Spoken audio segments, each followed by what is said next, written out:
16 news کے ناظرین کو السلام علیکم۔ آپ کو تازہ ترین خبر سے آگاہ کرتے چلے کہ مسافروں نے چھلانگیں لگا دی، علامہ اقبال ایکسپریس حادثے سے بچ گئی۔ نارووال کے قریب علامہ اقبال ایکسپریس بڑے حادثے سے بال بچ گئی۔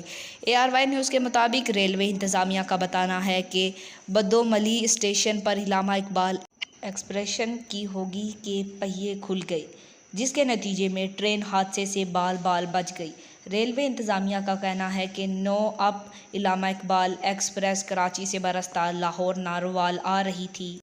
ٹرین بدوملی اسٹاپ کے بعد نارووال کے لیے روانہ ہونے لگی تھی کہ بوگی ٹرین سے اترنے پر مسافروں نے چیخے پکار چھلانگیں لگا دیں۔ بوگی ٹرین پر اترنے سے آنے جانے والی ٹرین کی آمد و رفت معطل ہو گئی۔ واضح رہے کہ اس سے قبل کراچی سے راولپنڈی جانے والی ہزارہ ایکسپریس بڑے حادثے سے بچ گئی تھی۔ بلاری اسٹیشن کے قریب ٹرین کی ایک بوگی دروازے کے پاس سے ٹوٹ گئی تھی۔ آج تک کے لیے اتنا ہی۔ جاتے آپ سے گزارش ہے چینل کو سبسکرائب کریں اور دیے گئے بیل آئیکن کو دبائیں اور کمنٹ میں اپنی رائے کا